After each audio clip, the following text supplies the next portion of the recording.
I'm Ashley. And I'm Jackie. Welcome back to Dumb Witch Club.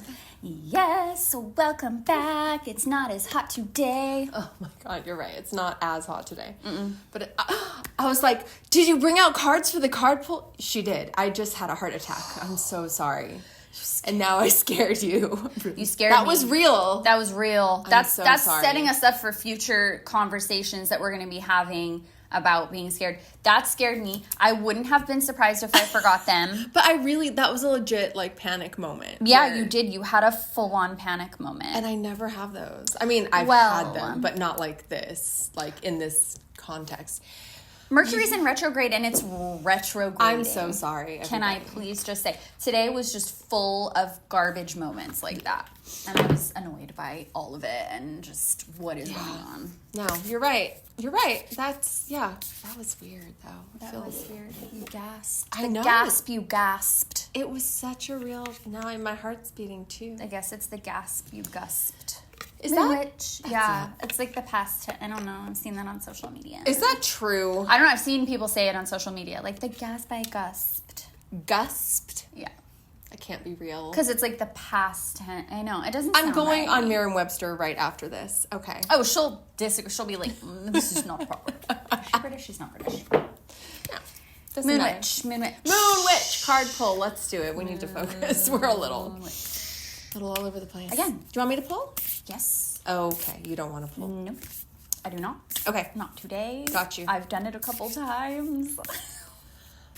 The mistrust. I know. It's really bad. I really should work on that. Thank God, we're having conversations today that are going a little deeper. Correct. Which I probably will still hide a lot of things because I'm a Scorpio, but that's fine. It's okay. Get vulnerable. It's Dumb Witch Club. I'll try. I will. For them, I will. And for you. Oh, you always do for me. Well, always for you and always for them. That's true. Sacrificing for the club. Let's do it.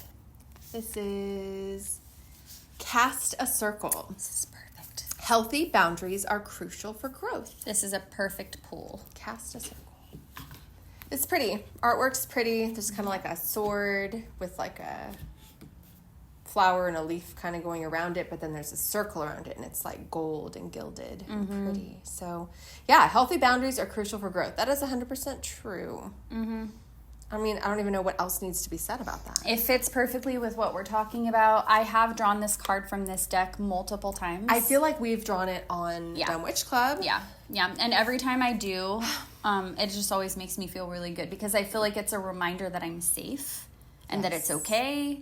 And I love that. It feels like a very nurturing and protective card, so I appreciate that for today. Yeah, and moreover, it's an active card too. It is. It's like That's cast so true. a circle. Like do that. You can do something. That is such a valid point. Yeah, and reminding yourself that you have the ability and the power to do that. Yes. Yep, I love that. I like it too. And I do think it's really relevant to today's subject matter. Agreed. Which is Inner Child Astrology. Yes, correct. So that's what our big witch energy is for. And you know what else? I'll just say, I really like how this summer, and we are intentional about planning our episodes. But I don't think we were intentional about this aspect, but I've noticed it. And so I wanted to point out, we've kind of done a alternating, deep, serious with fun and, light stuff. So I just think that's been really nice for the summer. I agree. I think we have. We've really balanced it. I feel like we have unwittingly modeled the way to process things in a healthy way and to honor your inner child by doing that.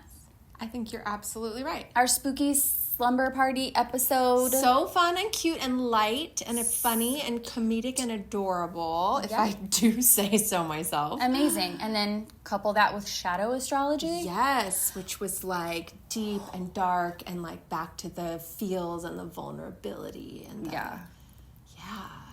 you are right, and good on you for realizing that. I'm proud of us. Dumb Witch Club, we always realize things after the fact. But they're still happening, so really who cares? Oh yeah, we're on Inner Child right now. And I don't even remember what we have planned next, so who knows? We'll see. It's going to be great. It's in this notebook somewhere. Yes, it is. Anyways, okay, so what is inner child as a concept? Maybe let's start there. Yeah. I think people think of it different ways. I think people sometimes think of it in sort of like a psychology way. Sure. Right? It's, honoring who you were, thinking fondly about who you were as a child when you didn't have a lot of autonomy, and sort of healing as much as you can of that, to grow as a person and an adult, and recognizing the things you didn't have control over, but the things that you now have control over.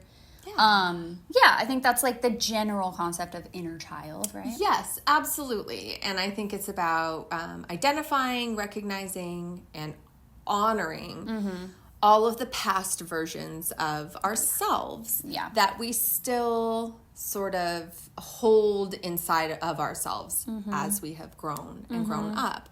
And often part of that, like recognizing and honoring, is really confronting, like you're saying, kind of a loss, or not a loss, but a lack of autonomy in childhood, and a powerlessness in childhood that can make things hard.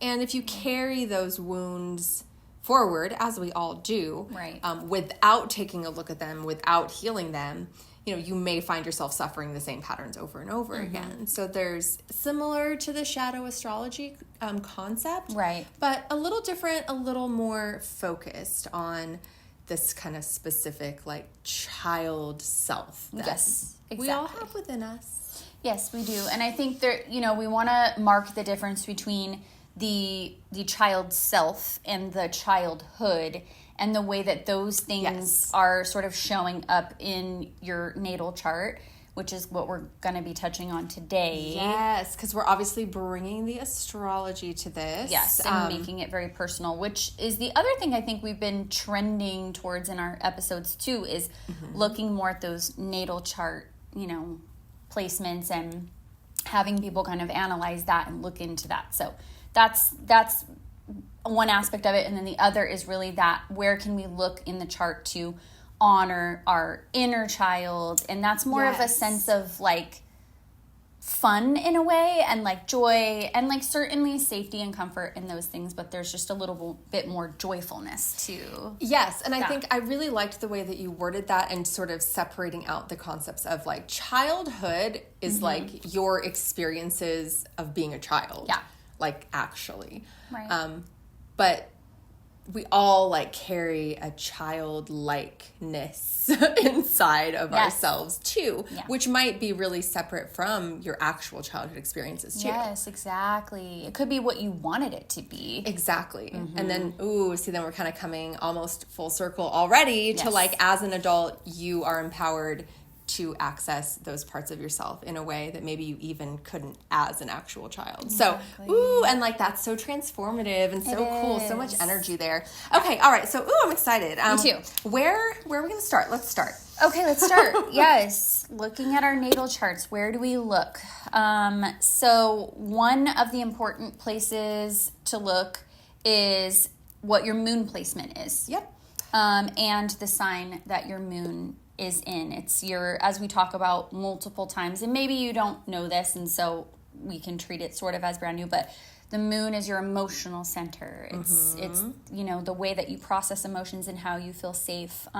It also represents, Jackie brings this up a lot, it represents the mother archetype, and not just like a mother figure, stepmother figure, anything like that, but also the way that you are mothering yourself, and sort of how your early kind of home life was. Absolutely. And going along with the moon is Cancer energy. Yes. And the fourth house. Right. And so those might, in some cases, align or be the same, but they may be different. So you can look at each of those things and which house Cancer is in for you, but also your fourth house and what sign that is in, and if there's any planets in there. Your fourth house, like I said, same energy, right? But that is the location in your life for home and family, foundational sort of psychological stuff, and your nurturing parent and that relationship. So these are, and then obviously anything you have in Cancer, can also kind of bring in that same energy. Yeah, definitely. Yes. Yeah, so there's it's a little multi-layered, and if it's feeling a little bit confusing in that way, we do have some past episodes that cover these things individually. We do have houses. I think we have a couple episodes on houses, and also your big three. That would be a good one. So if this is feeling like, wait, house, planet, placements, signs, and then what? Yeah. Then, take it slow and kind of write each one down and maybe listen to those episodes to get more clarity. Yeah, definitely. And I mean, obviously, it's somewhat of a dive here that we're taking, but it's not like the deepest dive ever. We're just kind of letting you know some places that you can look. And, we're not going to be like, well, if you have Mars in this house with the aspect of it, we're not, we'll give you a couple little things to look at, but we're not going to go that far into it. But you certainly should if you want to. Definitely. I think, and also just even if you don't go super, super deep with yourself. Exactly. If you just notice, like maybe you have no planets in the 4th house. Maybe you have 4 planets in the 4th house. Right. Even just noticing like those general like quantities and like things like that can just help you see or echo what you already know of like, ooh, this is an area of my life where I have stuff going on. Yes, definitely. I think another important place to look, because we have this Cancerian mother archetype energy, right? Another place to look is your 10th house. Mm-hmm. So 10th house it's said to represent kind of the father figure. So while 4th house, moon, that's mother, then 10th house is kind of like father, because it's traditionally ruled by Saturn, right, and Capricorn energy. And so it's all about like respect and sort of like your appearance and how you want to come across and like your values and things like that. It relates a lot to career, but it certainly has like an overarching and value to it. And it's like, like you're saying, it's like your career, but it's also kind of your reputation, your outward presenting self, that I think in that traditional family concept is what reflects back on your parents. Yes. And I'm not saying it should or has to in real life, but I think that's kind of the traditional concept that it's coming from. Absolutely. And specifically that father energy of like, did your father teach you right and raise you right to be a good person in the world type of thing, right? Yeah, and how important were appearances to that, and how important was that reputation, and maybe did that align or not align, and sort of digging into that is not a bad thing to do either. Totally, yeah. No, that's also a really good one. What other house do you have to mention? And I feel like, we're doing secret communication without going to this one yet. Yes. So I have the 12th house. Yes. Okay. Yeah. So, I know, we always have to like, 12th house, we have to be like, and for good reason. And one, it's just respect, okay? Yeah, it is. It's mad respect for 12th house. Like, mad respect, because that is just nebulous, and we don't even just know. It's like that room you don't go into. I don't know. It's wild. And you have to go in there. You have to. And some people live in there, so. Some people really live in there. I know. And we're being super vulnerable, because there's a lot of stuff with even me personally with this, which I don't mind being honest, because, that's the first step. You got to be honest. Right. But yeah, so the 12th house is the house of the unseen. It's sometimes called like the shadow house, which is kind of why Jackie said even like, okay, this sort of delves into shadow astrology a little bit. We start touching on themes of that, which we have an episode on if you want to watch that. But the 12th house is kind of that. It's that house.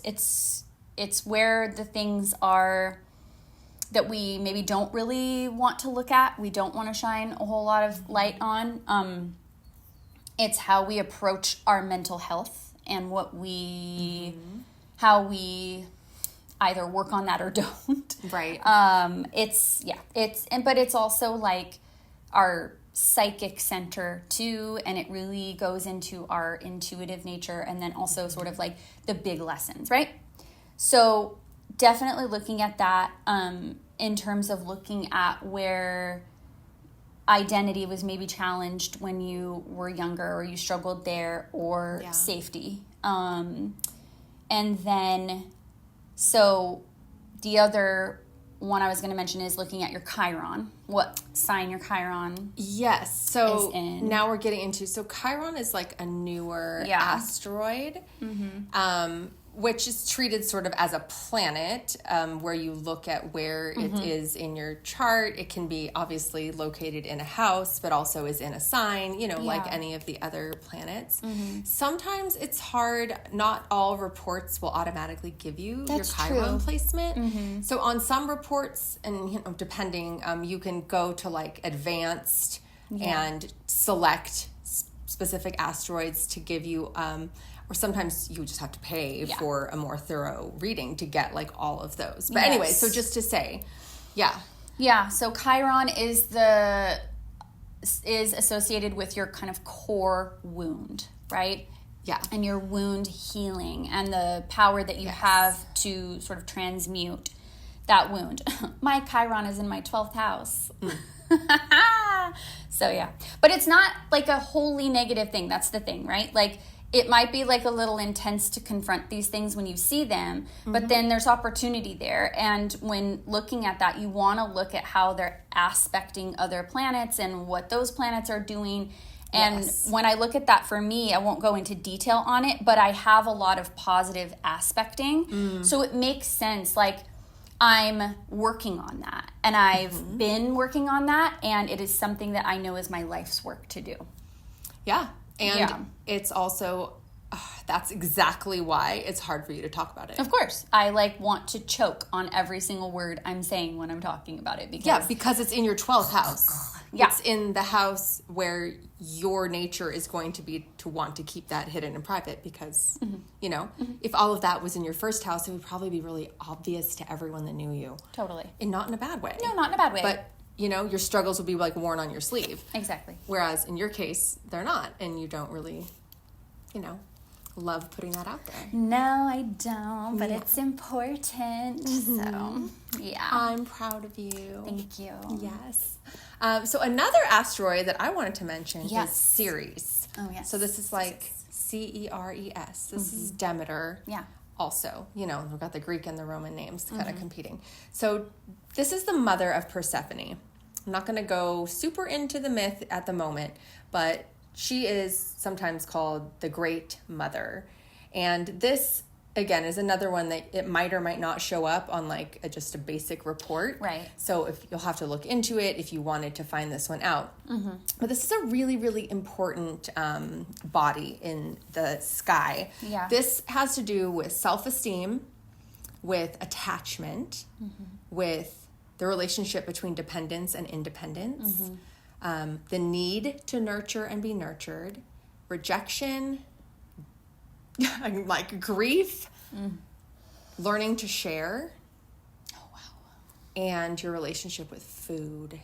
Jesus, okay. I know. All right, Ceres. Right? So this is super deep. And obviously the myth that the name comes from is about a parent and child dynamic. Right. That is extremely complex. Like, just to go just briefly to say, it wasn't her fault that her daughter was kidnapped, and then she did go to great lengths to rescue her daughter and bring her back. So like, there's a very intense relationship.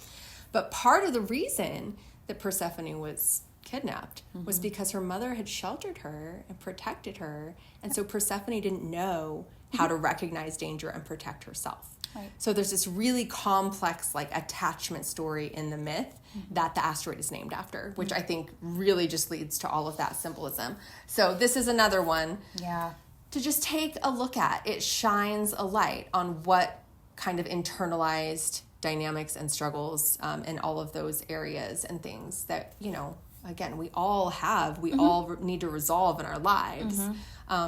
My Ceres is in Cancer, which, like, my Venus is in Cancer, my 4th house is in Cancer. Like, it's just, so for me, I'm just like, more of the same, just bringing it on. But I don't know. These ones are hard to talk about, though. They are hard to talk about. Then they're, again, like multi-layered, and there's all kinds of things going on. And even just hearing like some of the topics that it covers is gonna like see what that brings up for you. Yeah. It's going to light things off in you. And it's okay. And if like that's as far as you can get, then that's a perfect place to just pause and maybe focus on one of them and, you know, just working through it and comforting yourself as much as possible. But I will say, like, when you do get to the other side and you are able to go a little bit further in looking at what is aspecting, and then again, never, ever, ever forgetting that you're a whole person and the chart is a whole picture, and none of these things just defines you just like this. And I think it's very easy when you're narrowing things down to be like, okay, well then this is, don't do that. Go back to, okay, this is just one aspect of a very complex and beautiful person that I am. I can deal with this and it's fine.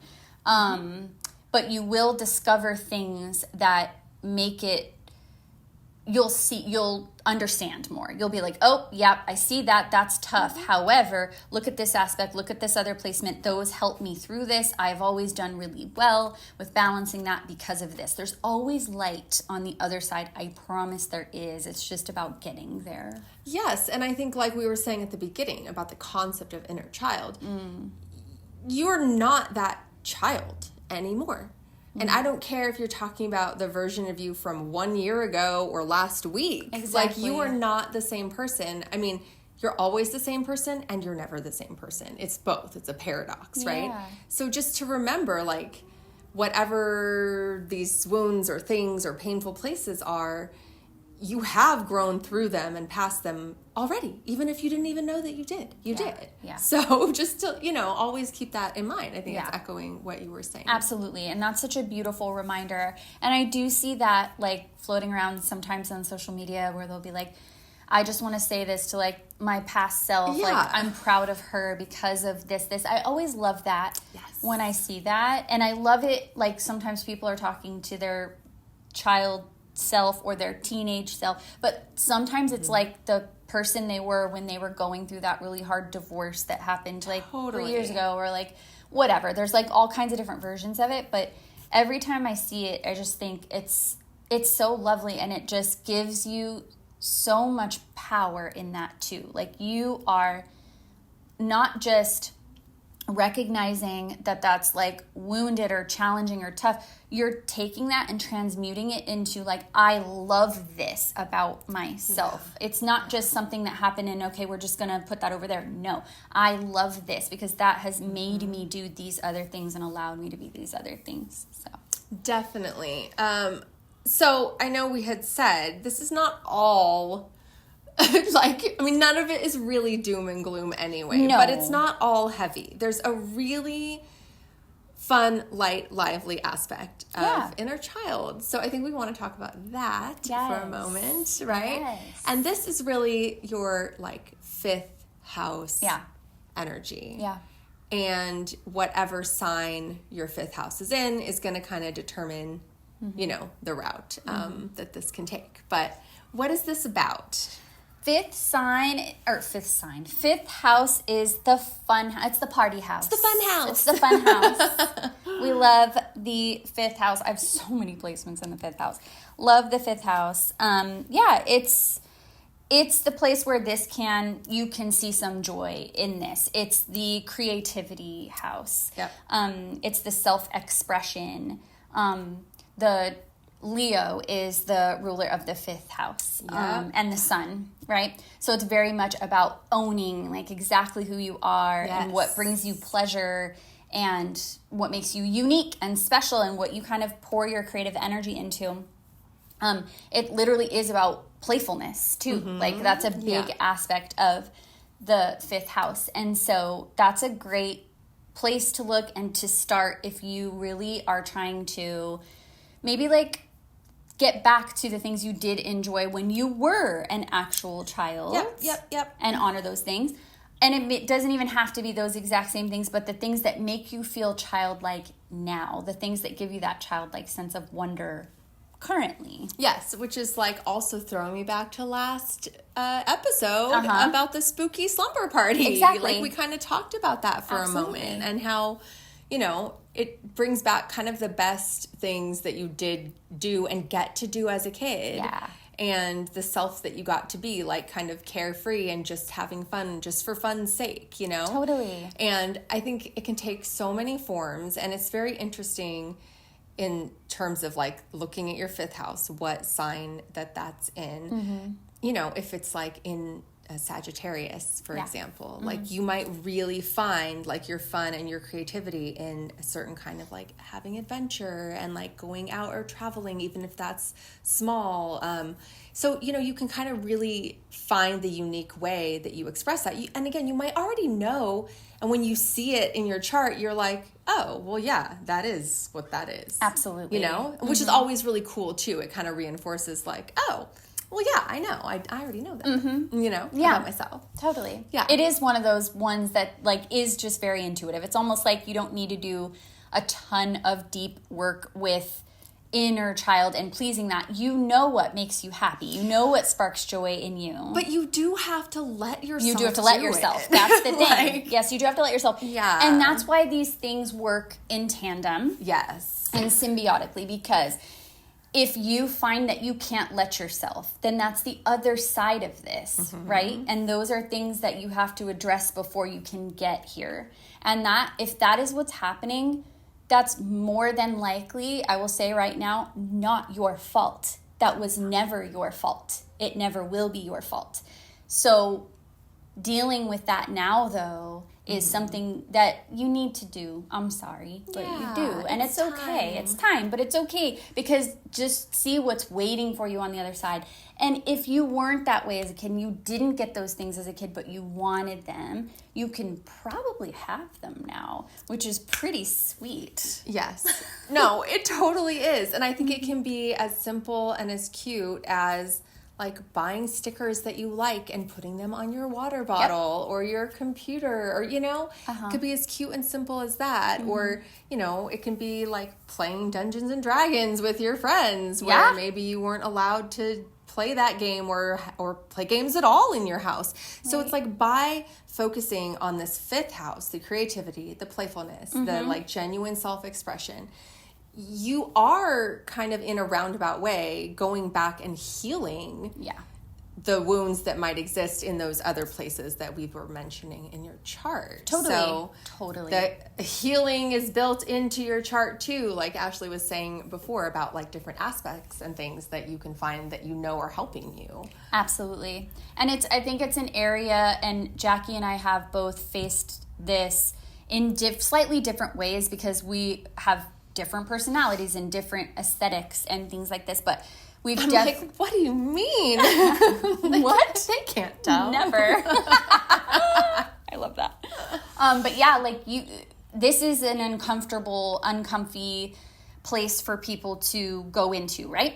So what happens when things are uncomfortable for people to do within themselves? They project it out onto other people.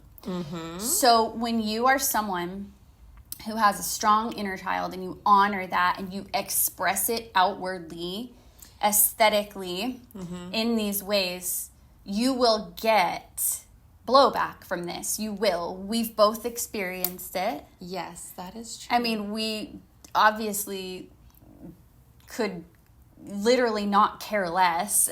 I mean, no. To the point of tattooing it all over our skin, we have definitely taken that power and been like, you know, don't really care what you think. But there are going to be strong opinions about this, because people are so scared, and it's such a tender place they hold within themselves that they lash out at that when they see it. Yeah. And sorry, go ahead.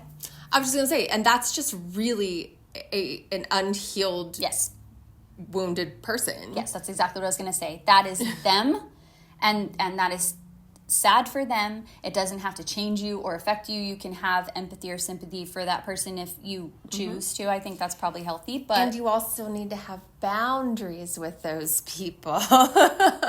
You know? Yeah. And I mean, obviously, if these are strangers, then, like, I'm sorry, like, bye. You know, right? Yeah, exactly. But if they're people in your life that you feel are discouraging you from expressing yourself, from being who you are, from being your most, just forward, playful, fun self, then boundaries. They don't need to be so close to you if they can't support you and who you want to be. Exactly. And more often than not, I will say, bring that side up, but more often than not, it's people that are inspired by it. Absolutely. That's usually what we encounter. I will say, like, the majority of the time. It's people that maybe haven't fully embraced it for themselves, but they see us doing it, and they're really inspired by it, and it makes them want to do it for themselves, and that is the best thing ever. I love it when that happens. Totally. I love when I see that spark. I love when I can encourage that in other people. It's my favorite thing. And you know what else I love too is like when there's like a little kid, and yes. often it's like a little girl who will see us or one of us, and you can just tell like she's maybe never seen anyone that kind of, and it's not like we look super offbeat and crazy. No. But just, you know, they give you this look like they've never seen somebody that looks like this. Absolutely. And it's so cool. Yeah, it makes me so happy. Like, you see those memes and those things, too, about, like, I want to make, like, if I look, the way I feel the most comfortable is if, like, my 8-year-old self would have said, that's amazing. I love that outfit, or I love that style, or I love the way. Yes. Mm-hmm. And that is just like, again, coming back to like a way of connecting with your inner child is thinking about, maybe it is like fun stickers or games or something actually childlike, but maybe it's just speaking up for yourself. Yes. And absolutely. Like being like the bad bitch that you are unapologetically, because your 7-year-old self, maybe she didn't get to, but maybe she did get to, and she was silenced later, and you're coming back to that. You know, I mean, there's lots of ways that this can manifest. And I just think, thinking about yourself when you were younger, what did you love? What did you want to do? Yeah. Like, blow bubbles in the yard. Yeah. You know, even if you feel silly, do it. It's very joyful. Yes, I love it. I've done it. Yes. Like within a recent time frame. Yes, so it's amazing. Yeah. Like you don't want like just the black version of the thing. It comes in pink sparkles. Get the pink sparkles. Yes. Who cares? I know, and I think it's funny too, because obviously I'm a Leo, as we all know, right? But like, I don't like a lot of traditional fun things. Yeah. Like, I don't really like amusement parks. I don't like a lot of games. Like, I don't like sports. No. You know, all these kind of things that are like kind of the basics of it. But the stuff that I find joy in, like, you better believe I'm going full force into that. Totally. So I'm just saying it can look lots of ways. Yeah. We're giving like the ideas off of our head, but whatever it is for you. Yep. And it's going to be contagious to other people. And that is just the best thing. I mean, spreading joy in this world that is so devoid of it is just such an amazing thing. Even if that's all you accomplished your entire life. And I say all like it's minor. It's not. If you spread joy to people and allowed them to be authentically who they are and to heal their inner child by doing that, you have done some great work. I know. And then I start to think of like people that we love in celebrity type of people who have done exactly that. And the two that are coming to mind are Mr. Rogers. I'm going to cry. And Pee Wee Herman, Paul Rubens, yeah, who really, in very different ways, too, embodied this sense of, like, be who you are. It's okay. Like, you know, it's awesome. Be silly and be sensitive. And, yeah, it's a beautiful, beautiful thing. It's a hard thing. We know that it is. We're not denying that. And we're being super honest about our own, you know, struggles and things with it to help you to know that it's okay. Yeah, and like, I'm sorry, I'll also just say, like, we're like in our early 40s now. Like 10, 12, 15 years ago, we weren't here. No. So it, you know, yeah, take that into account. Yeah, it takes time. Yeah. It really does. Yeah, but it gets better. I do have a couple of, so besides like that whole expansive fifth house and like what all you can like draw from there or find reflected there, I did have a couple of little ideas on things you can do. So one of them kind of goes more into like, you know, the deeper, darker, like feely places. And these are just a couple journaling ideas. So one is related to the series placement that I talked about. It says, how does my over-attachment and insecurity make it more difficult to experience loss and rejection? So something really, really deep to reflect on and kind of come back to like early losses and wounds in your childhood and, you know, realizing that you can be independent and that's okay, and you can experience loss, and that's okay, you know, so kind of that deep level of that. Another one, which is also another deep one, how do I feel about my self-worth in relation to dependency? So just thinking about, you know, who, and I think the result of this one is really like, who are you apart from the relationships that you're in? Yeah.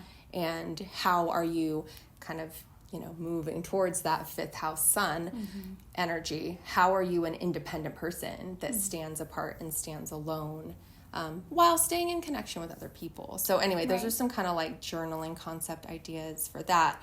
There's another exercise that I have, and this one is, okay, it can be used like in different ways. That could be serious or it could be not. It's just trying to write or draw with your non-dominant hand. Okay, which for most people is going to be your left hand, but you know, depending. And what this really does, so you can do it in the form of like, if you're having trouble making a decision or picking something, and this might be something deep, it might not, but get your pencil in your non-dominant hand, ask yourself out loud the question, and write the answer with your non-dominant hand.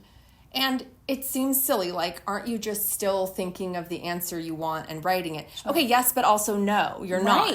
A different part of your brain is trying to work, and it's kind of the concept of accessing more of that inner child place, that intuitive kind of, you know. That's so interesting, because I feel like, it would be almost more free association, because you're so kind of worried about the physicality of it and the motor aspect of it, that the intuition is going to like do its thing behind the scenes and just come out. Absolutely. So I would say, and if you don't want to start with like some big serious thing, you can just ask a silly question that you already know the answer. Like, it doesn't even matter what the answer is, and just try it and just see what comes out of your hand. It's so like, that's so crazy. Yes. I love it. And then another one sort of similar to that, but different, is just remembering in your mind, like drawing up the vision, the visual of yourself at any age that you choose.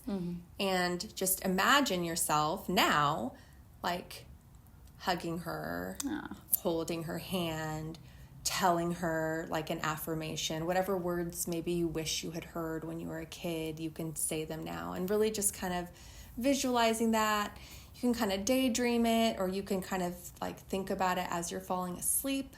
I think that's a powerful time. It kind of goes into that 12th house place that you were talking about when you're kind of drifting into sleep, and really thinking about holding that little inner child in your grown-up hand and giving her what she needs. I love that, and I just want to add something. It's hard, right? And it's very hard to kind of like shoulder these things for yourself. I highly suggest that you have someone or some people in your life that really do like honor you wanting to honor that inner child, including, the word has a lot of meanings, but that innocence, right? Can have some kind of fraught connotations. I understand that. But just taking it at face value, like, you do sometimes want to preserve some of that innocence that either you had, or you had, maybe it was taken away from you, or whatever the case might be. But I will say there's things I struggle with, and it's hard for me, but Jackie really holds a lot of space for me in that way. And there's a phrase that she says, and she says it out loud to other people because she holds them to the same standard. If they're going to be around me, then she makes sure that they know this. Yes. Because I don't always advocate for myself in this way, which, you know, that's a whole other thing. But she will say, do not scandalize Ashley. Don't scandalize her. Say it not all the time. Like, it's having to be said so frequently.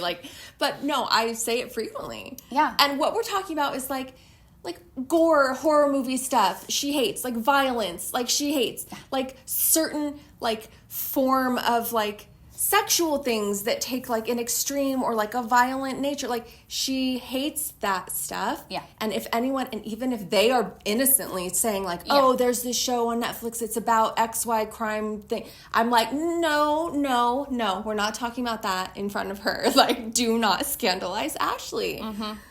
It's a thing. And I really appreciate it because I think, you know, you try to set those boundaries for yourself, and sometimes people really want to push them, and they have their own reasons, and sometimes are weird for doing that, right? Like sometimes they're not even meaning to. Sometimes they don't mean to. But they have to be told they and have educated. To be told. And it can sometimes bring me to a place where I get sort of stuck and I don't know what to say. I know you go kind of like into like a freeze. I do. I definitely do. And so having Jackie really honor that is so important because, you know, you need that. You need people to kind of step in sometimes to do that for you. Mm-hmm. And I definitely know that I do. And then because she does it and has done that for me for so long, it does stay with me. Like I hear her voice in my head, and it does make me stronger to be able to do it when she's not there, and to advocate for myself no matter what people say. And it doesn't matter, again, that's about them, right? That's not about you. And those boundaries are really important no matter what they are. Even if people want to make fun of you for it or think it's silly or crazy or whatever, it doesn't matter. Your peace is more important than those things. No, definitely. Because I think, I just maybe also want to say, like, don't get it twisted from anything we've said that, like, healing your inner child or letting go of whatever you need to let go of means that you suddenly are okay with everything and can tolerate everything and don't care about stuff anymore. Yeah. It is more about what you were just saying. Having boundaries, knowing like this stuff I have worked through and you know, I'm good here, but this other stuff is not for me and it never will be and it doesn't have to be, you know? It doesn't have to be. It's not a sign of you being, that's just a lie. Like, oh, well, you're not fully healed from it then, or it's still bothering you if you can't. That's lies. People say that stuff to gaslight you, to knock your boundaries down and get stuff out of you. Don't let them do that. Those are lies. You have the right to define the way that you want to interact with everything and where you hold space for yourself for peace. That's up to you. Yes, exactly. And that is sometimes, like you were also alluding to earlier, that's something that is sometimes taken away from children who don't have autonomy and power, and you need to retain that. You're a grown-up, and you always, as a human, have the right to that, but sometimes you can't advocate for yourself. But you must learn to, and you can, and have supportive people who help support you in doing so. And good. Okay. Oh my gosh. Just wanted to add that. Went so deep, and then it went light, and then it went deep again. I know. We're the best. We're the best. We are the best. I feel a little bit energized, but also I think my big witch energy is running out. Yeah, I think it's for me. That was the last little, burst of it right there. I'm so proud of you. Thank you. I'm so proud of you. Until next time. Stay witchy, friends. And stay dumb. Dumb Witch Club is written and hosted by us, Ashley Sidner and Jackie Gerard at the Dumb Witch Clubhouse in Orange County, California. Produced and edited by Matt Heinemeyer. Art direction by Violet Turner. Culture consultant Jane Turner. Original music by Ashley Sidner. Look us up on all your favorite social media platforms, including TikTok and Patreon. Until next time, stay witchy, friends. And stay dumb.